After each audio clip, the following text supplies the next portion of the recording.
Hey, and welcome to 20 Minutes Self Development with me, your host, Tam Dillon.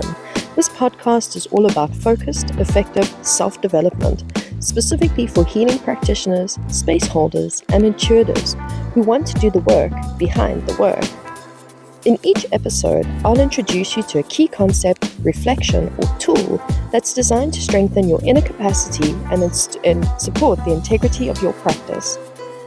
In just 20 minutes, we'll go beyond surface level growth and into the real work that makes you a stronger, steadier, and more embodied practitioner. Let's get into today's episode.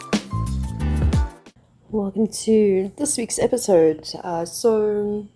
Severity and mercy, shadow and light. We've been chatting a lot about tools that help us build resilience and endurance as practitioners. And today I want to focus on yet another one, because that's what the next few weeks are all about. And that is adaptability and practice, specifically through the way we use language across different belief systems. Because language is truly powerful. Like, language is incredibly powerful. It can open doors, it can close them, it can build trust, or it can create distance. And for those of us who hold space, who teach, who guide, our ability to adjust our language is one of the most valuable tools that we can carry. Now, let me be clear here. Adaptability in language isn't about changing who you are. That's not what we're looking to do. We're not looking to water down you or your practice. We're not looking to tell you to hide behind different masks. Rather, it's about connection. It's about finding the metaphors, the vocabulary, the expressions that allow the person in front of you to hear what it is that you're truly saying. When I first began reading tarot, more professionally in the early 2000s, I quickly realized how important this actually was. Clients would arrive curious, like super curious, or wanting genuine guidance or some good direction, but often they would come with a sense of guilt or a huge amount of fear. Some had already been told outright that the tarot was evil. Some only had their understanding from TV, what TV had told them about tarot. Some were outright terrified when they sat down in front of me.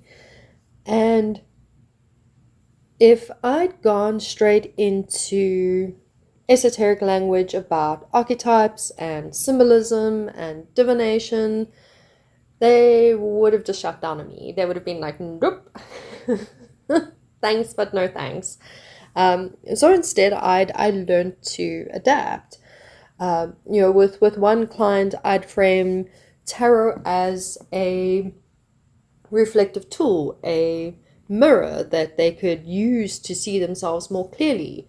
I could explain it in terms of psychology and how it relates to psychology. This is the beautiful thing about tarot, is that it is a universal tool. And because it's non-denominational, non-tradition, like, it doesn't fit to anything specific. It fits to everything and nothing. So I could use my knowledge of different cultures and backgrounds and belief systems and different traditions to alter my language in order to explain what the tarot is, and what it is that we're doing in session, or to explain a card that had landed on the table, and things like the devil card and the death card, the big scary cards. There specifically, I had to learn to adjust my language so that I could explain these cards. With someone who is very analytical, I'd absolutely describe it as a psychological tool. I would show the practical aspects of it. I'd show it as a way of exploring unconscious patterns and choices. Same practice, same depth, just adapted language. And that adaptability, it created safety. It allowed my clients to open up, to receive, to see the cards not as something evil or threatening, but as something supportive, something helpful, something assistive. And here's a nuance really want to bring in here. You can't adapt your language well if you don't expand your understanding. Adaptability requires knowledge. It requires study. If you want to connect across belief systems, you need to understand at least the foundations of those belief systems. You don't have to do a whole full-on deep dive into everything that's out there, but at least have that foundational knowledge. And this is where responsibility comes in for us as practitioners. Read widely. Read the different ancient texts.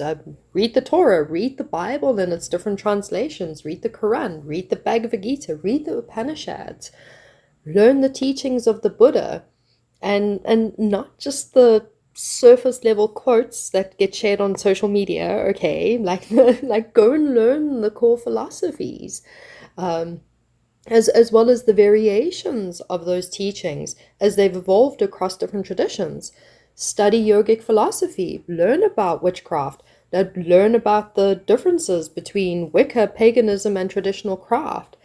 Learn about the many different forms of shamanism across the world, Siberian, Amazonian, African, Native Americas, and how their practices differ, the words that they use. You can see the similarities, but you can see how the language has changed. You'll see practices and traditions that are very similar, but the tools that go into the ceremony is different. The way the ceremony is conducted is different, but the core premise of the ceremony may be the same. And this isn't about collecting modalities, okay? I'm not telling you to go and study with every single shaman and medicine person and witch and wizard out there, all right? Like don't go and collect yourself a whole lot of certificates. It's not about trying to practice everything or own everything. That would take you lifetimes. This is about developing a cross-cultural literacy for yourself. It's about being able to see the overlaps, the common ground, the connection points, because those points of connection are real. When you look beneath the dogma and the rewrites and the retranslations, you'll find those connections are everywhere. That compassion, let's take compassion as a great example. Jesus spoke of compassion again and again and again. It was one of his most prominent teachings, was compassion. The Buddha spoke of compassion again and again and again, one of his prominent teachings. These are two totally different traditions from two totally different places in the world, but the heart of the teaching is exactly the same. Compassion. When we as practitioners can see those overlaps, we can translate between traditions without any distortion. Much the same as those of us that plug in and channel messages from the divine. We find ways to translate those messages. Here you're finding ways to translate what it is that you do in much the same way. And this is what's going to allow you to sit with a client from a Christian background, a Buddhist background, a secular background, and speak in ways that resonate with them. You don't change the essence of what you're doing. You simply find the doorway that they can walk through.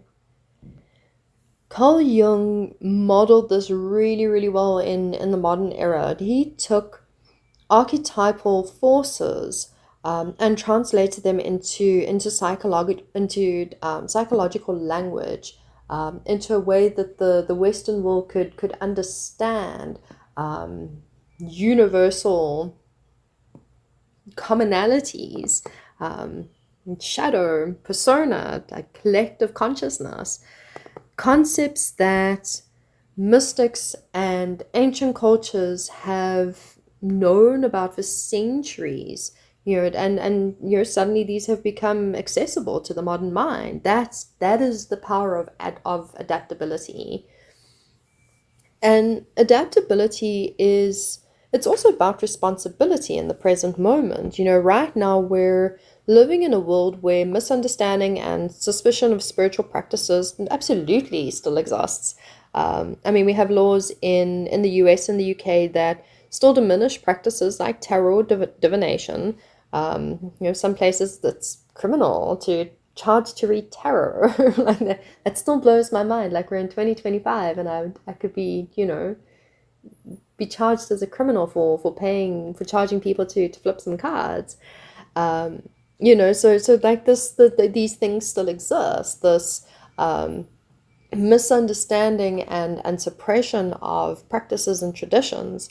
They do definitely still exist. Yoga, horrifically commodified, into pretty much just mere fitness. Yoga here in the West has been pretty much just stripped of its core philosophy. What you have in studios is, well, it's not yoga, man. And honestly, let's call it what it is. It's a stretching class. Like let's be real about it. It is a stretching class, not yoga. Because yoga without its philosophy, yeah, that's just fitness, man. And witchcraft is also, it's being commercialized into an industry of trinkets. Everyone's waving their incense sticks around, and look at the desecration of Palo Santo and white sage, the overcommodification of two very deep sacred tools they're like innate to traditional cultures here in the Americas, and we in the West are just like burning my white sage, cleansing my aura. Like, you know how much destruction went into, manufacturing that stick of sage for you. And there again, adaptability is sage and Palo Santo are sacred tools. Find other sacred tools that resonate with you and that are more freely available. You want to protect your home, burn some cedar. Okay, cedar's more widely accessible than white sage. These things they've been commercialized, they've been reduced. The sacredness has been taken away from them.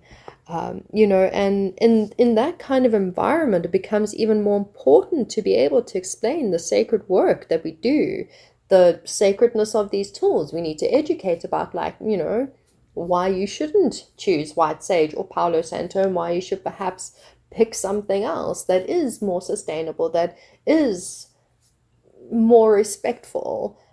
Because most people don't understand. They have misconceptions. They don't have that knowledge. People only know what they know. And for us to be able to explain these things and to find the language to explain these things, to really put across the importance of these types of things, it's helpful to have that. Here's the thing. When we expand our vocabulary, we expand our ability to protect our work. We make it harder for it to be dismissed when we can truly explain our work in a way where a person is like, oh, that makes sense. Oh, I get what you do. Actually, that is amazing what you do. They're not like, oh, well, that sounds like a crock of nonsense. They're not going to dismiss you. They're going to understand you. And